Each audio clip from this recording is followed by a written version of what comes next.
कुत्ता जहां जहां अपने पांव रख देता है, कुत्ता जहां जहां होता है वो अशुद्ध हो जाती है जगह। कुत्ता के स्पर्श से अशुद्धि आती है, इसलिए कुत्ता को रोटी खिलाने का विधान तो है। कुत्ते को आवश्यकता है तो आप उसकी दवाई भी कराइए, है ना, अनायास उसे छूने का विधान नहीं है। तो फिर गुरुजी उसको घर से बाहर कर दें? बाहर क्या, कुत्ते घर के अंदर रहे कब? आज के जमाने में फैशन का जमाना, तो लग्जरी गाड़ियों में घूम रहे कुत्ते। गाय है आपके घर में?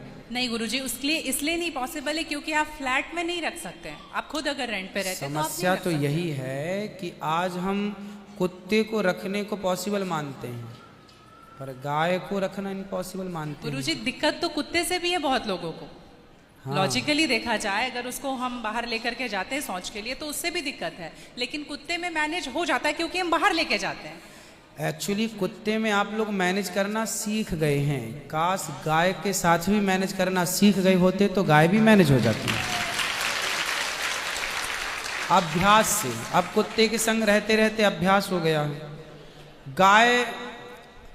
गाय भी ना छोटी सी गाय आती है जो हिमालय तरफ की गाय है ना, वो बहुत छोटी सी होती है।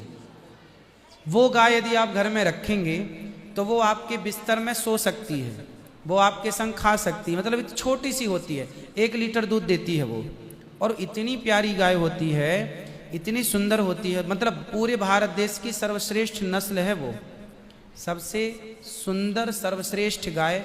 वो गाय सिर्फ कम दूध देती है, मतलब अपनी गौशाला में जितने छोटे छोटे बछड़े हैं ना, छोटे छोटे, मतलब सामान्य गैया का जो बछड़ा 1 महीने में होता है ना, उतनी बड़ी तो वो पूरी गाय होती है, मतलब उसे आप गोद में लेके जा सकते हैं। वो बच्चे की माँ बन गई है, लेकिन उस गाय को आप अपनी गोद में ले सकते हैं, वो भी गाय होती है। तो कुत्ते वालों को उस गाय के साथ मैनेज कर लेना चाहिए। अच्छा, मतलब उस हाइट, मतलब उस गाय की हाइट की ग्रोथ नहीं है, वो गाय की हाइट, वो गाय बहुत छोटी सी होती छोटी सी है, होती, इतनी सी होती है कि आप उसे गोद में ले सकते हैं, आप उसे गोद में लेके पूरे घर में घूम सकते हैं, मतलब इतनी छोटी गाय होती है वो। देखो भगवान को पता था कलयुग में ऐसा होगा, इसलिए ऑप्शन दे रखा है। आप कुत्ते को गोद में लेके घूमते हैं पर भगवान ने ऑप्शन दे रखा था, हम लोगों का ध्यान उस तरफ गया नहीं। सही बात। गुरुजी मेरा दूसरा सवाल ये है कि ये सवाल बेसिकली मेरी बहन के घर वालों का है। चिकन नहीं खाना चाहिए क्योंकि उसमें जान होती है, कोई भी जानवर नहीं खाना चाहिए क्योंकि जान होती है। प्लांट में भी तो जान होती है ना गुरुजी? हाँ होती है। तो फिर हम उसको तोड़ते हैं तो उसको नहीं दर्द होता? ऐसा उनके घर वालों का सवाल है, मेरे माध्यम से। नहीं, आप ठीक कह रहे हैं। देखो